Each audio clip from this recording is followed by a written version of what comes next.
Hello, hello, and hello. Welcome back to my channel and new Comic Book Day book club. It's been a minute. In fact, 2 months Correct. as the crow flies. With me, as always, my sidekick, John's Comics with Kids.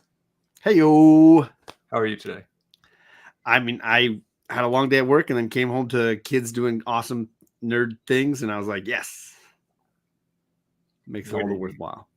As the contemporary man of the year, Charlie Sheen, always says, winning. Yes, exactly. That just This happened, was right? this was a nerd. Yeah, that's modern and relevant.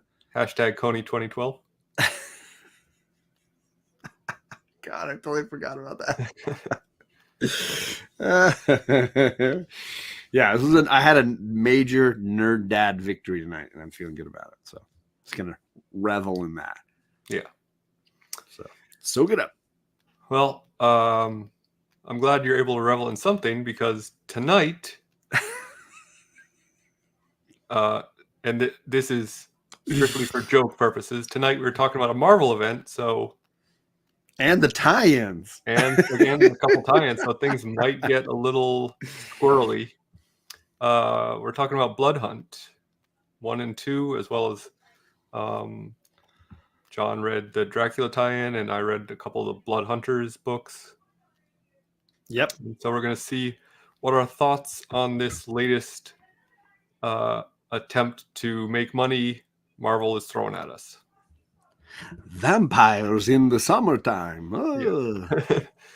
So for those of you who haven't read it, I'm not going to go through the whole every detail of the plot at the jump. I mean, we have the time. Sure. I mean, I just want to get some baseline in there, and then we'll dig in. Issue 1 and issue 2 came out in the month of May. Yep. Hey, what's up? Robert Galvin, the G-Man. Basically, the crux of the story is that vampires have found a way to create basically an eternal darkness, which allows them to get the upper hand on attacking all of humanity at once across the globe in this massive vampire attack, including trying to kill the Avengers or transform them at the very least. So there's this group of kind of like super vampires, I guess, that attack the Avengers, and then all the other kind of grunt vampires just go around cities. Is it too on the nose to call them red shirts? Red coats. Yeah, they just kind of get wiped out as fodder for cool moments.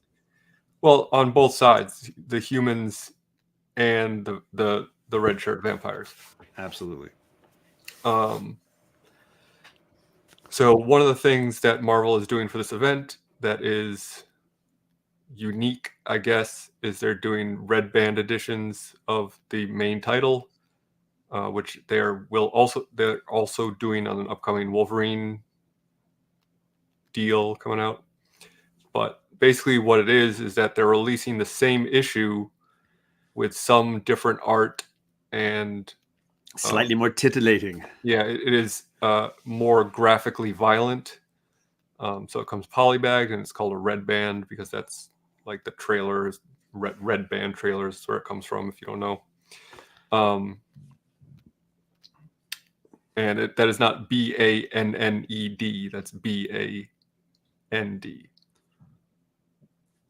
Because now I will instead say of green on the trailer, it is red before the trailer. It says this is correct for mature audiences only. I will say I was unable to read any of the red band issues, so I've only read the regular. I don't know what you've read. I read the red band. Okay, I'd be curious to hear What's the up, Wolf? What's up, TJ?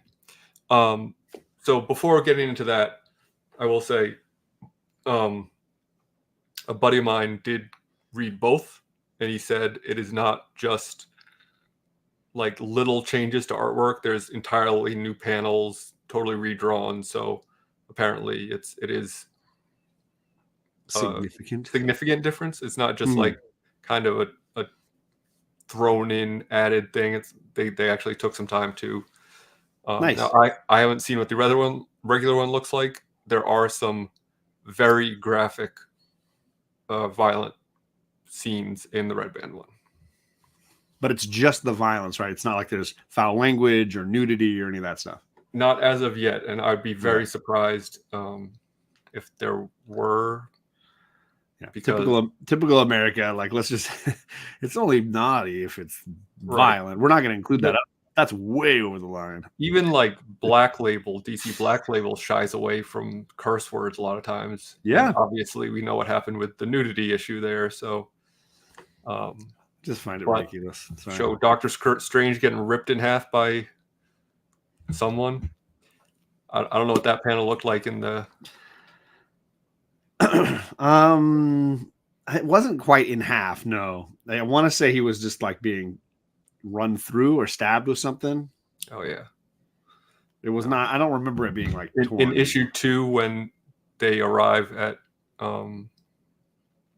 Doctor Strange's place, the mansion. Yeah, and Clea's like casting a spell on him or something. Yeah, he is gnarly in this one. It's like his intestines are all floating around. And, no, nothing like that. Yeah, that would be a big difference. It's pretty gruesome. He looks like he's vampiric, like she's keeping him like in captivity or stasis or whatever.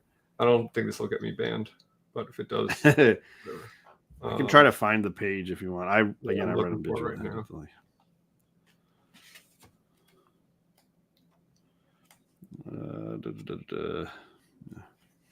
Now this is the most exciting part of the show.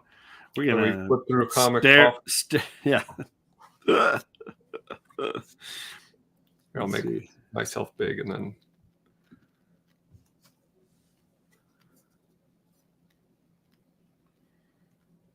Yeah, that's very different. Ooh, yeah. Where's his head? Well. I don't see his head. I don't see his there. face. Oh, there it is. Yeah. Okay. He's upside down. Let me see if I can load it all here on the phone. It'll take me a little while to load it all. Yeah. Sorry. Oh, what do you got? A digital copy? Yeah. Yeah. Get to the right page here. Show the cover, please. This is the cover for issue 2. Covers are just kind of like same thing for issue 1. It was also the thumbnail. So it's very different. Shots. I remembered correctly. Obviously, a ton of variants, but those are the only covers for the Red Band ones. Well, there's 1 in 25 variants, but that's the same page. It's basically just Blade from issue 1. Yeah. What I just showed you is issue 2 when okay. When Carol and all them and Miles arrive at. Okay, yeah. And I'll load that one too. Sorry. Apologies. Yeah, and in fact, the 1 in 25 for issue 1 is going for like $300 or something crazy. It's homage. Very different. Oh yeah, geez. He's just basically like hunched over. He just looks all like gnarly. Yeah, but doesn't have intestines going everywhere. No, he's just like dripping. Yeah, his back is totally intact. Well, yeah. So my friend didn't lie to me. They did quite a bit of new art, and I mean, one of the highlights of this is the art for me. Like Pepe Larraz is a true talent, and he's killing it on this book. Yeah, and I that was the only real hook for me. I'm not a massive Jed MacKay fan. He's the writer of the main event portion. Yeah, I've liked some of his stuff, disliked other stuff, so it was not a hook for me as much as knowing that Pepe Larraz was going to be. Yeah, I haven't read enough of his stuff to really form an opinion on it, but so having said all that, I will say the 13-year-old in me loves this because it is just like if this came out when I was a young teenager, I would have been all about it. It's just, you know, vampires versus Marvel characters, and like on paper, that's great. Now on paper, as in in the comics, Printed form. yeah, Yeah. issue 1 was not great. It was very tropey for me. There's a moment where Tigra is on a cell phone getting information, which I thought was kind of weird choice. And it's gotten a last page villain reveal. Issue 2 I liked quite a bit more because it kind of started actually telling more of a story than just like setting everything up. And I understand, like issue 1, you have to set some ground rules. But like having said all that, for a Marvel event, it's more entertaining than it has any credit to be, in my opinion. That's fair. I definitely think there's some fun being had, both by the creators and by the readers enjoying it. Is it an event and does it suffer from the typical big 2 event problems? Absolutely it does. Sure. And I don't know that it's possible to avoid that. I don't know that there's ever going to be a way to avoid the typical tropes and challenges and frustrations that come along with something like this. And I think, you know, we can get into tie-ins as we get further along. I do agree with you that I liked the second issue more. I still don't know that I like understand any of the big plot twist at the end of issue 1. My biggest frustration was they do the typical comic book thing of having the heroes get like wiped out so easily in the first book, and then the second book it's like the tables flip and they're so easily beating the same guys they just struggled against like and one issue ago. I didn't reread issue 1 and 2, but I did reflip through them before we went live tonight, and that did strike me as well. I will say, like, in defense of that, just to play the other side of the coin, is that they, as I said before, they were taken completely off guard in the first issue. They weren't expecting anything, especially so there's this group of like 5 super vampires. Yeah. One of them which has a really sloppy introduction in issue 1. Yeah. It's like the story comes to a freaking halt so that we can make sure we name and give a quick synopsis show for each all of the these powers characters. of these guys. They are they all look awesome. Their power sets are cool. It's peppy, peppy. But the way, it's really just like, oh, hey, let's pause for a moment while we all yell about what our powers do. It was such a 90s image moment where it was like, we're going to introduce a whole team on one page. And it might as well have had the little name badges next to all of them. But one of them like can kind of interfere with psychic powers. One of them can create portals, so they kind of block Scarlet Witch by messing with her brain, and while they shoot Thor with a bunch of spikes. And then in issue 2, I feel like, okay, they kind of know what to expect a little bit, because a couple of the Avengers do escape this attack. So it's not like they are going in blind once again. They saw everything that they could do and said, okay, how can we counteract this? Having said that, yes, like I wish that it had been a little bit more of a fight, because Vision just like carries one guy up outside of the atmosphere and he just explodes when he sees the sun. Then he comes back and he's all soaked up with sun power and blasts another one. And so that was so quickly take care of Vision in that first fight where you're like, right. And it's only 5 issues. So like, and clearly there's a bigger threat than these 5. Like these 5 are kind of like the generals of the army, not the master behind everything, which it's not Dracula, because he is fighting alongside the Avengers. And that was one of the tie-ins that I read was the Dracula tie-in one shot, or what. I don't know if it's a one shot. Maybe there's probably more story to that. But he is in the important, prominently. With Brielle, right? Brielle, Blade's daughter. Oh yeah, she's So like the new Bloodstone, right? No, blood something. no, Blood that's also line. Bloodline. Bloodline. yes, this is a continuity story as far as I know, Yes, it is. because it's tying in with like all the other titles coming out right now to different degrees, but they all Yeah, say like ASM and Avengers and Wolverine and a yeah, lot of other comics Strange tying into this. Academy and Yeah.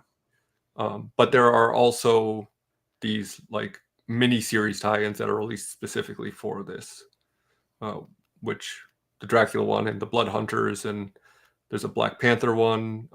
I forget what else, but Do we want to spoil the big plot twist of the? I mean, we are a spoiler show. yeah, we are a spoiler show, so we'll give a warning if anyone's in the chat or watching this later and they want to read it themselves. Click off for a minute so we can spoil it, and then we'll go from there. Because it's pivotal to kind of what the plot of the overall story is going to kind of go with. I don't know. So we're giving you enough time. The end of issue 1, Blade turns bad and kills Doctor Strange. And he's probably not the big bad behind the whole thing, but he is implied to be an important and integral piece in whatever is going on here, as sort of like guiding the action on the villain side. Yeah. But is it just me, or was it not a surprise at all? I know by that point they had kind of left enough giant Easter eggs along the way, just with what we saw from Blade and the things that were going on, that left me. He's driving the truck that they teleport to the spaceship where all of the crazy powerful vampires are on. Yeah. At one point he's driving downtown. He says, teleport me to the Avengers base and I've got information, but he's not in the van. Apparently the van is just full of these vampire powerhouse characters and they annihilate the Avengers, right? As like part of this plan. Instead, he visiting Doctor Strange. Doctor Strange as tries to take him out. And then murders him. And then at the end of issue 2, some more characters make their way to Doctor Strange's mansion and find him in the state we showed you. Yeah. Including Miles, who then transforms into a vampire for some reason. Hard to understand what's going on there. Bit, right? No. It's interesting. So that was, that's the shocking reveal at the end of issue 2, is that Miles is in their midst and seems to be turning into a vampire. Quick question. Only the black people becoming vampires? Is that the gimmick here? We got Black Panther, we got Blade, we got Miles. Blade's already, yeah. Are we making the troublemaker bad guys out of this, only the black characters? Is that what's going on? I gotta watch out for Storm. Is that next? I noticed we got Dagger, but not Cloak. I mean, I don't know. Dagger did get turned in Blood Hunters. Yeah. But Cloak is missing, right? I think he's one of the ones that became the darkness that's clouding the earth, because his powers are one of the ones that are being manipulated to create the endless darkness. There's several super villain hero characters that are able to manipulate darkness, and their powers seem to have been overridden to the extent that they're now creating an endless darkness. I think he's one of them. Blade has always been a vampire, though. Yes, not a pure though, right? He's the Daywalker, half something or other. And he's clearly always been on the side of quote unquote good. Yes, where now he is embracing his vampire side. But yeah, that is troubling to think about. That they're turning all the black characters. I just noticed it as like once they got T'Challa, I was like, okay, T'Challa and Blade, like, this seems a little similar. Okay, interesting. And then they did Miles. I was like, okay, whoa. Like, you didn't get Peter Parker. Yeah. It's that skit where the zombies are racist and they won't bite the black guys on Key and Peele. It's like, what's the opposite of that? It's the opposite. But Peter hasn't been in it yet, has he? There is an Amazing Spider-Man tie-in. I just don't know when it drops. So it may not be coming out yet. Yeah. So maybe he's in the next issue. And it's not really a spaceship, Old Wolf. I guess wherever they're at in the current run of Avengers, there's this. Do they call it Impossible City or something? Yeah, it's like a floating city, but it's not. It's a spaceship. It's the Avengers base at this point, right? But it's in space, right? Yeah, kind of like the Justice League had the floating space Yeah. station base. What did they call that? I can't remember. It's basically like a satellite. Correct. Space station thing. Yeah, space station. Thank you. So, I don't want to make it seem like they're just throwing in this new idea. I think it's been something that's been in the Avengers world for a little while of late. Right. They're just using it because it's it's the sneak attack is to get the vampires into the base. It's like a stronghold. In the same way they sneak into Doctor Strange's mansion is because the Sanctum Sanctorum, whatever it's called. Because Blade shows up as an ally and says, "Hey, like, what's going on? We have to talk about this." Stab, stab, stab. Rip, rip, rip. I do find it kind of weird though that like both issues end with bad guy in Doctor Strange's place, like, or heroes that we now know are bad guys in Doctor Strange's place. And also one thing we didn't mention about issue 2 is that Doctor Strange's spirit is still in the house and communicating. He's just his body. He's gone to the astral plane to try to still keep control and communicate with everybody. But didn't Doctor Strange just die? I don't know. My version was pierced through the chest. Yours was torn in half. I don't know how the astral body keeps going. Like in previous Marvel yes content, like he did, it wasn't that long ago that he just died. Like kill him again already. It's kind of I will admit, and that miniseries I liked some portions and didn't like others. The plot of that was somebody murders Doctor Strange, but he has created, much like a Batman, he has created a possible solution in that eventuality, which is an alternate version of himself that he is like kept in a, I don't know, out of time and space. That is basically what Sunrise was about him. So it's this alternate version of him that is solving his own murder in that story. So I don't know what that means going forward, because I know Clea took over as the the assistant Sorcerer Supreme. She became the Sorceress Supreme. But I do believe Doctor Strange came back almost immediately. Yeah, I think it was like a 6-issue that Strange series. Wasn't very long. Robert, Great Legend Show, what is up? He's been showing up on a ton of live streams lately, and in a ton of, it's just great having you back, sir. It's great seeing you, and I hope your health is up. For sure. Legend for a reason. It's a fact. So I mean, I don't want to crap on it, and we can get into scores for these first 2 issues. It was entertaining, and I was entertained, and the art of Pepe Larraz is worth the price of admission here. So those are all the positives. The Red Band issue 1 at least is starting to go up a little bit in value. It's like $10 to $15.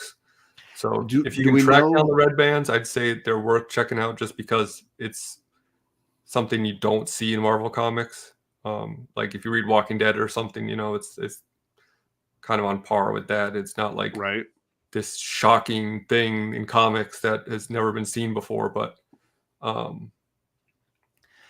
like what is the percentage of, like, is there a ratio for those books? Like how many they were created? They were open order. Okay. But I don't know how many shops were ordering in comparison to the one. I'm just curious how, like, where the variant was. Yeah. A narrower market, I guess.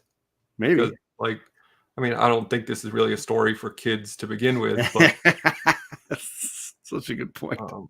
A lot of like 14, 15-year-olds, maybe their parents wouldn't want them reading something so violent. So I don't know. I think if you're letting your kid pick up a comic book called Blood Hunt, you're probably not worried about how graphic it is.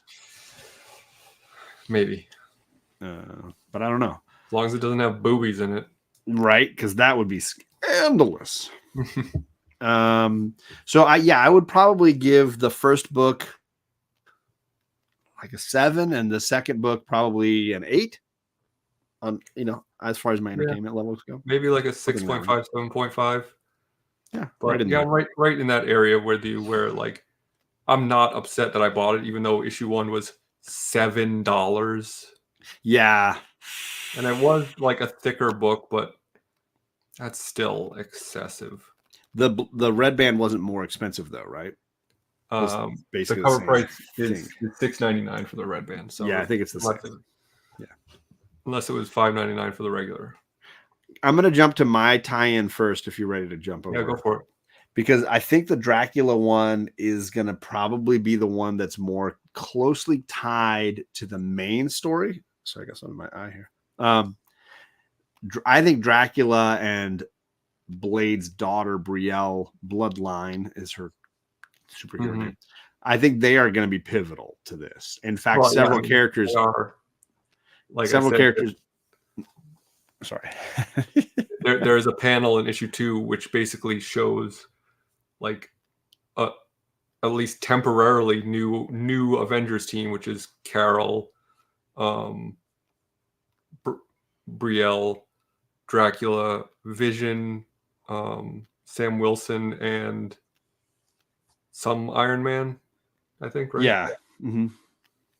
So and at several points along the way, I don't know if it happened in the main title or in the Dracula one, but I do think they've mentioned people looking for her blood. Like her blood is important in some way. And that's both on the villain side and on Dracula's side. He's trying to protect her. And that's basically what this this one issue did was Dracula is aware of what's happening and decides to use his resources to protect Brielle and come to her rescue where she lives in Atlanta. And then transports her to New York to get her under the protection of whichever Avengers are left. He looks like, he's pale. He's got the long white hair. He's got fancy flowing robes kind of thing. And the giant sword. Good picture of him. So he looks like a ripped version. He basically looks like Null. Yeah, that's a great way to describe it. A vampiritic Null. There he is. And he's ripped like Magneto style. And so the one issue tie-in is seeing a little bit of Brielle and where she's living, a bunch of Dracula and where he's coming from, and then him convincing her to follow him as he brings the two of them to the Avengers team. There you go. Yeah. The hero pose I was talking about with all the new team. The lighting and everything on point.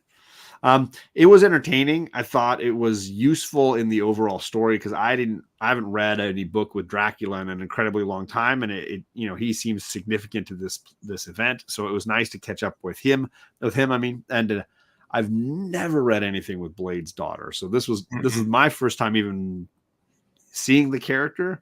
She's a cool design. Yeah, I like the concept. I think the execution felt very much like 45-year-old man writing a teenager girl. Like it did not feel authentically teenagery to me, and it felt kind of cheap whenever she was talking with her friends because there's like a couple of scenes with a bunch of her friends. And then of course it all bleeds into got him. Into Blood Hunt 2, where we see her and Dracula officially, helping out the Avengers team. Yeah. So it was pivotal. If you wanted to know who those characters were and how they tie in, it was a tie-in that felt functional in a lot of ways. And shout out to Cliff on Comics for recommending it because he's been way in on this series and loving it. And his favorite character has been the Dracula character, and he loves this one shot. So for him, and again, I keep saying one shot, I don't know if it's going to have multiple issues going forward. Let's see in the back of because I feel like they only give you like a month's worth of information, but maybe that's me. Let's see. Dracula, Blood Hunt 1, Strange Academy, Venom, Amazing Spider-Man, Blood Hunt, Union Jack the Ripper, Blood Hunt, Black Panther, Blood Hunt 1. Yeah, it doesn't say. Doesn't go past. It feels like a bunch of one-shot tie-ins, and there's potential for having a second or third book in some of those runs, Well, but not Blood all. Hunters, the other book we're going to be talking about, is at least 2, but those are. Yeah. So if you go ahead. No, if you like your tie-ins to actually tie in a significant way to the overarching story, this is a winner. If you don't, this might be, not necessarily something you want. But I just want them to work as a story. Whether they're like, it was like that, I think it was Absolute Carnage Immortal Hulk issue, where it's just him, almost like a silent issue, him running around as stuck as Bruce Banner trying to fight off Null invaders. It was great, and it had nothing to do with the plot of Black King in Black or whatever it was. Instead, it was just a really cool Hulk story in the midst of Null raining fire on the city. Yeah, like I feel that works for me, and it worked like, well for me. When it comes to event books, tie-ins at their best should be enriching the story without needing to read them, but also shouldn't be. I mean, a good issue is a good issue. I'm not taking away anything from that, but like if you get a tie-in that is just a character doing something while this is going on that kind of relate to it, like I feel like a regular Amazing Spider-Man issue that says tie-in on it, that's fine. But Amazing Spider-Man Blood Hunt #1 should be something that when I read, I get more information about the main that's story. fair. Absolutely. And to that point, that Immortal Hulk book, I felt like was a nice balance. It was just kind of like, I just liked it because it was this, it felt like they weren't ignoring, like, where the heck is the Hulk in the middle of this, like, fighting of Null? Like, where is he? Like, he is also that. Mostly missing at the moment from this as well. He is in Blood Hunters 2, but oh yeah, I didn't get to that story. I was skimming that one, so I didn't get to that. Okay, that's nice, because Philip Kennedy Johnson has him somewhere in the Deep South, I think. Last I remember. Okay. So he does. So not to jump ahead, but just because this is relevant to what we're saying now, Blood Hunters is kind of an anthology series where each issue has multiple short stories of different characters. So there is a tie-in Dagger story that flows through both issues, but the Hulk story is just like a few pages, and then there's a different story. So it doesn't give you a ton of information about where he is or what he's doing to get towards possibly getting involved in the bigger picture, but it was not one of the better stories in my opinion. So I would probably give the Dracula one shot a 7. It's on the lower side. I didn't love some of the writing.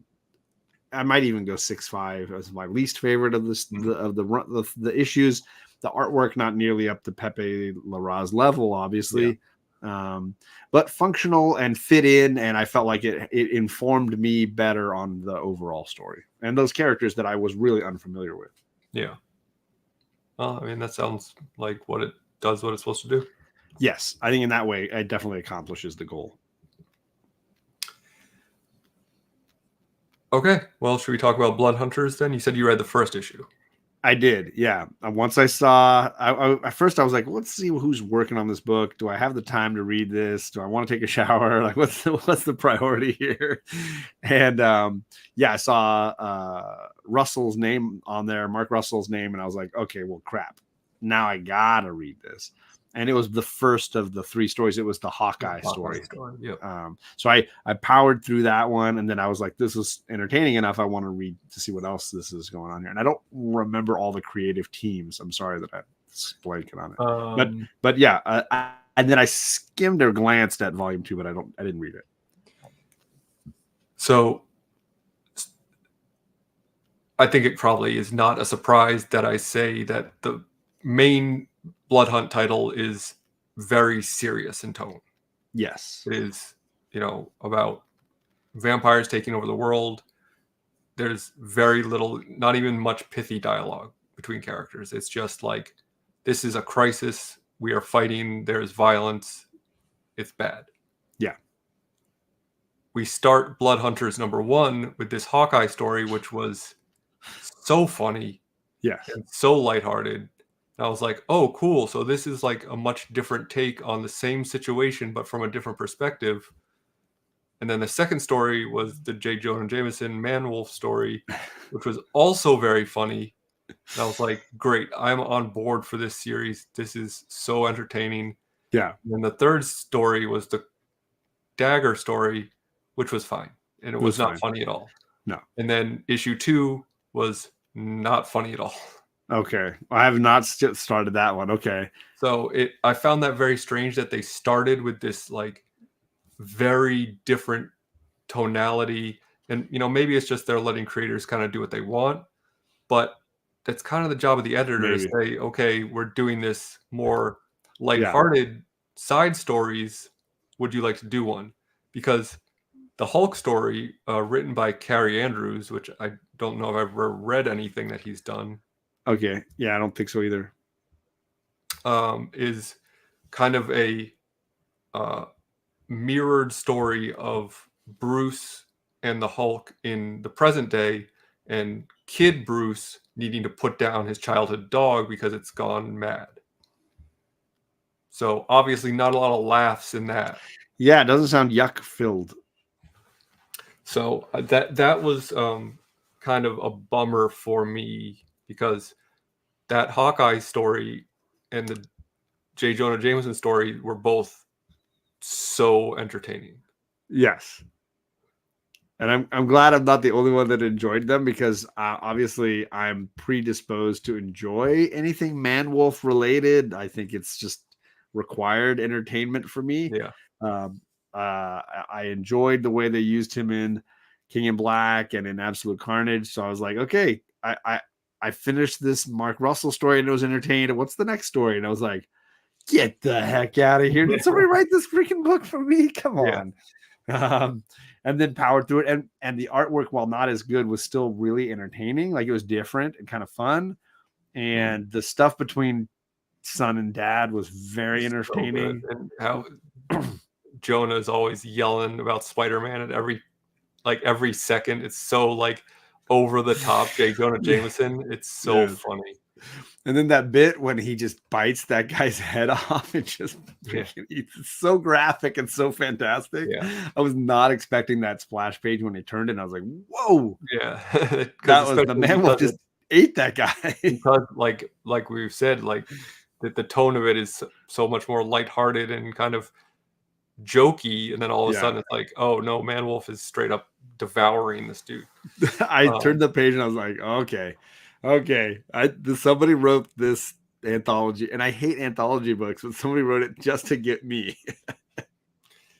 But yeah, like these first 2 stories, like I chuckled out loud a few times, which is hard for me to do with a comic. Like I'll smirk, or I'll like realize, think like, oh yeah, that's a funny joke. Yeah.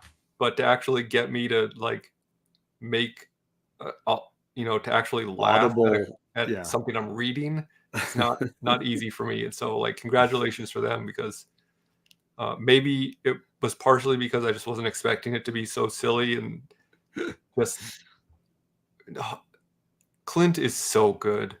Man, it felt very in keeping with the David Asia. Yeah. Right. So to give like a small amount of backstory to this, because it's a very short, because like I said, each of these is like a third right of the book, so it's not a terrible ton of reading. But Clint is kind of like on the lam, and he's grown a mustache to try to disguise himself, and the police like immediately find him, and they're like, all you did was grow a mustache. He's like, that took a lot of work. And he's like, he even comes up with a fake name with the fake last name is Mustache. Yeah. It's just it was just stupid and honestly funny. like one of the better Marvel things I've read in a long time. My favorite, and there's a lot of good little jokes, is when he shoots one of the vampires, and the vampire's like, "Fucking arrow! Yeah, Like, who where do even you has get an these arrow now? anymore?" And he's like dying in Yeah. shock of the Yeah. fact people still have arrows. Oh, I loved it. That part, I was like, "Oh man!" You see him like turning to ash and fading away with it, and looking in just absolute shock at an arrow. It just hit him. I want a full series of that version of Hawkeye in this world. Yeah, I would read that all day long. for sure. And like I said, the J. Jonah Jameson Man Wolf story was Yeah, equally as amusing and entertaining. The third story wasn't anything bad. It was just Dagger going around and trying to fight vampires until Elsa Bloodstone showed up. And then issue 2, there's the Bruce Banner story. There's Kate Bishop story, which also is not funny at all, even though it has Lucky the pizza dog in it. And then the continuation of the Elsa Bloodstone Dagger story, in which Dagger turns into a vampire at the end of that. Okay. So I didn't get to that part, which is why I was like, "Oh, she's good." But like, you don't ever see her get bit. So I don't know if it's there's the plot line here. If that's a thing where superheroes are getting turned some other way, or if it's just they're not showing the bites because they don't want to. They want it to be a surprise that these characters are turning. I don't know. Maybe. But I mean, I hate to criticize it too much because I enjoyed the first 2 stories so much, but I am going to, as a whole, criticize it because it should have all been that tone. Some consistency might have been nice. Yeah, I think they really missed the mark by not doing this Cloak and Dagger Elsa Bloodstone story in some other book and just doing these little short, humorous, or at least like more lighthearted storylines. And because I think that it doesn't feel cohesive at all. Yeah, and that's the issue with anthologies for me, is usually I struggle with getting into it because of how inconsistent issue to issue, story to story can be when there's no long form character to be following and stories to be connecting with. You tend to have this kind of scatterbrained thing, and I've never liked short stories either when those books are in prose. I struggle with that form. I want something with more meat on it, more meat to the bone, and I think this worked. Those first 2 stories worked, but the third one, as much as it was like it was fine. It was the sorbet after the really good meal, and it was fine. Like, but I was going back for those first 2 to get back into those. Yeah. So hopefully issue 3 has some. If they're doing an issue 3, which I assume based on the way issue 2 ended, I hope that they have some more humorous storylines. Yeah, that would be great. And honestly, like when I started reading issue 1 and I got, I don't know, halfway through the J. Jonah Jameson Man Wolf story, I was like, "Oh, this is going on my pull. Like this is great." And now I'm like, "Well, I'm gonna look through issue 3 to see if I want to buy it because." So they're doing 4 as of right now. Of Blood Hunters? Yeah. Issue 3 has Doom on the cover. Well, Doom's real hot right now. Yeah. Writer is Sean McKeever and artist is Lan Medina. It sounds like it's just 1 issue of Blood Hunters. Or 1 team on the 3rd issue of Blood Hunters. It looks like Doom and several other characters racing along beside him. And then issue 4... let's see. Has Fabian Nicieza as writer. Ooh, 90s throwback. And Patrick Zurcher is artist. And I should know this female character on the cover. She's one of the... it's Hallows Eve, that Spider-Man villain. Yeah. She's on the cover. And Elsa Bloodstone and White Widow are joining her. So White Widow is also in issue 2. And the Silver Surfer. Oh, geez. She is the vampire that Dagger is fighting when she turns. Got it. Aggressively relaxing. Yeah, I mean, so far, true. Cali Comics, what's up? I will say, though, another great moment in the Clint Barton issue. So he like assembles this like real ragtag team of people in New York City, and they have a priest bless a water tower, and he explodes it, and it all comes raining down on this group of vampires and soaks them all with holy water. And I was like, that's the puppetry therapist who's using the wooden puppets to kill people like steaks. Stakes them because it's the he's like, I'm a puppetry therapist. He's like, of course you are. So good. It's so ridiculous, but so spot on. Oh, yeah. That was very, very fun. There's also the first appearance of a new vampire hunter named Dante in Blood Hunters #2, who is just Blade. I don't know. Like, I don't know. He's just like this, like a black guy, half vampire who hunts vampires. Breaking the mold. Except he's got tattoos. Ooh. Here's a question. Like, if the big plan these vampires have is to take over the world and kill all the humans, food source problems in the future? Like, it seems like a flawed plan. Wouldn't they do better just like harvesting us and just like, I was gonna say, living in the shadows? They haven't really like spelled out a full plan as of yet. So maybe they're just trying to kill enough that they can supplicate the rest of them. I don't know. But I the whole time I was questioning, like, this is not a great idea if your food source is limited at the end. Yeah, using a water tower as a weapon in the Marvel book is a nice touch. Yeah, it's kind of like in Sex and the City, how New York City is the fifth girl. Water tower is like the sixth Avenger in the Marvel book. They're always there. Hey, there we go. Maybe Dante will take over Limbo and we'll get Dante's Inferno. That'd be some meta, some real Marvel bullshit right there.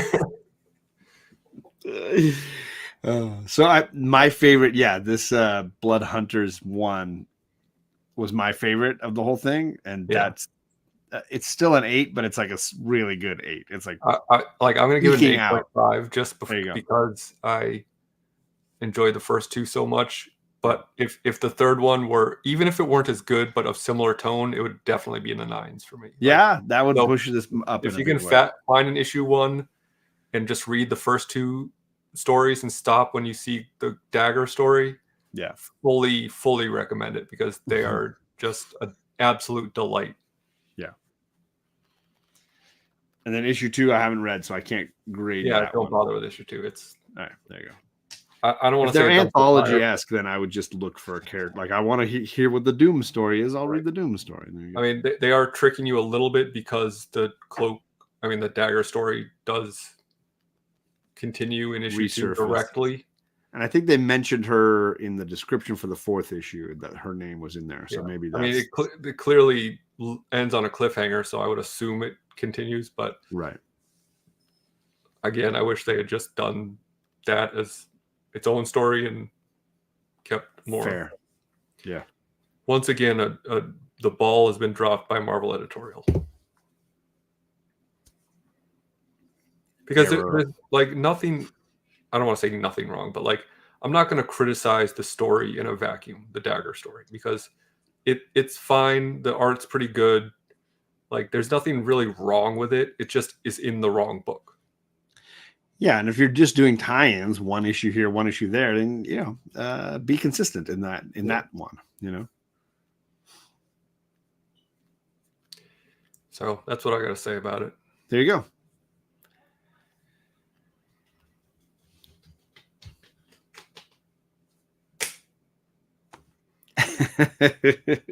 go.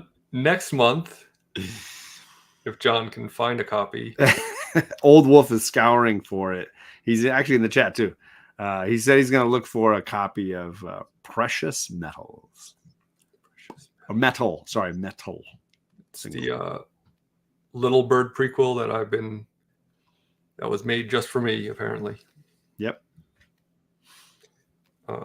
Looks amazing. Can't wait to start reading it. It is a thickie. Ooh, yeah, almost like square bound at that point. Yeah, it's not quite, but it is also $1 cheaper than Blood Hunt #1. So, and it looks like a lot more book. Yeah, and another book that I picked up today that I'm looking forward to is this Falling in Love on the Path to Hell. Great title. Yeah, Jerry Dugan. Nice. Image title. Looks like a zombie samurai or something in the background there. Yeah, I don't know much about it, but it looks pretty rad. Oh, there's a guy getting his head shot off on the first page, so that's cool. Victory. I didn't buy Cult of the Lamb.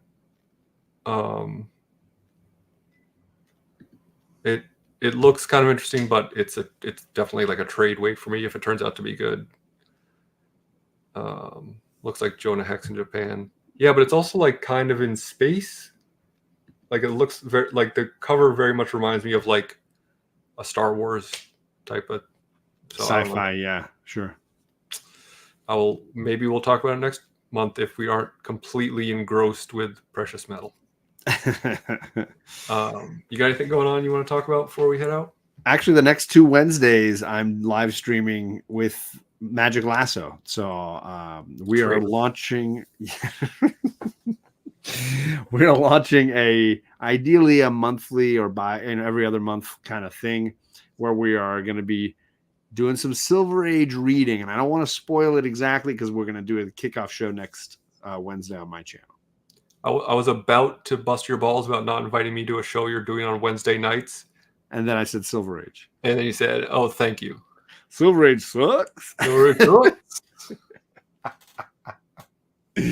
Yeah, no, you would not. No, it's not for me. But it sounds great. A couple of you guys are a couple of great YouTubers, and I'm sure it'll be a very entertaining show for those of you who care about. I'm clearly in debt to him in some matter, and I've got to make amends, and this is how I do it, by reading Silver Age comics.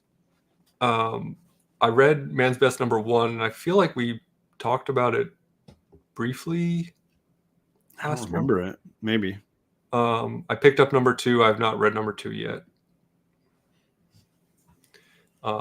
It's an interesting setup. I don't really know if it's going to hold my interest, but something else I read recently that I thought was pretty good, but now out of my brain. Beneath the Trees Where Nobody Sees ended pretty well. Yeah, I'm trade waiting that one. Yeah, it's definitely going to be worth your time to check that out. When the trade drops, we can do it for that show. Yeah, I'm happy to discuss. I'd love to talk about it. We're definitely doing that for Traveling to Mars in July. Yeah, I mean that kind of goes without saying because you will not talk to me anymore if we don't. I'm going to have it just shipped to your house. Is what I'm going to do. Yeah, directly there. Homeward Bound in Space. Yeah, I mean it's kind of what it is. It's about these animals that kind of have like these. I don't know. It's like it reminded me of We 3 a little bit, where these like kind of enhanced animals get lost on this planet. And what the hell is that book about? Under the Trees, Beneath. I don't know if you mean Man's Best or Beneath the Trees, where nobody sees. He said under the trees.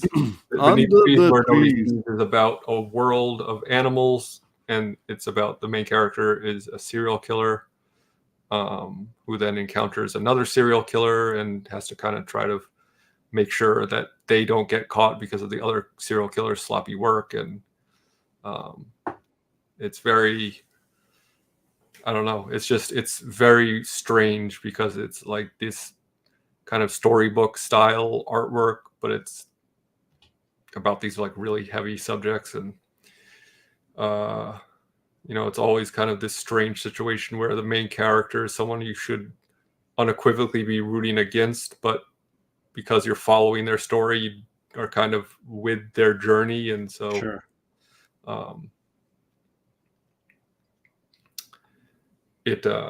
I thought it was really, really great. Sorry, I'm watching the cat. It's okay. She's adorable. She's just chilling. Kitty. Oop, there she is. Little croissant. Yeah, she's croissanting. What's up, kitty? Oh, sorry, stuff outside. The girls are playing volleyball out front, I think. So she was curious. My dog saw 2 raccoons on her walk tonight, and they lost their mind. Did you have to like hold them back? Yeah. There it is. And Jabba, the bigger dog, he likes to do this thing where he grabs the leash of the smaller dog and kind of like shakes it, which riles her up more.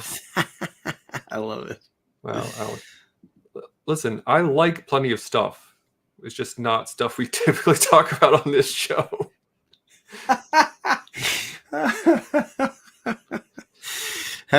We need a show to remind us why we like the other books so much. Yeah, exactly. That's so good. Anyway, we also have D&D on this very channel most Sunday nights, with this Joker and Old Wolf and a few other jamokes from the community. Daymares, Big Will, and JP. I'm having a good time with this campaign. Yeah. We did really well without JP guiding us this last week. I thought you got a lot done. We were running a real tight ship, I think. Well, I don't know about that, but you got a lot done. That's fair. We'll put it that way. You are ended in a precarious situation where they're trying to hide behind 4 of them are trying to hide behind a 3-foot illusionary snow mound, and we've dug ourselves where there's an ice troll marching towards them. Yep. No, you did some stupid stuff without him there. Don't. But it's your character. It's not you. Oh, is that it? Yeah, he's playing his character because he's the barbarian. The role play is so strong. Yeah. It's like when you talk in an accent. That's not you. That's your character. No. Yeah. That's just me trying to be offensive to various cultures. That's why I just do random American accents. I try to stick to the UK. Like, nobody cares about those people anyways. Can't be racist against other white people. It's fine. I think we're not going to do better than that to end it on. So nope. That's peak. Thanks for joining us. If you hung out in the chat tonight, and if you're watching this on replay, you're a braver man than I. We'll be back next month on John's channel to talk about precious metal. And in the meantime, you know what I say, never turn your back on the ocean.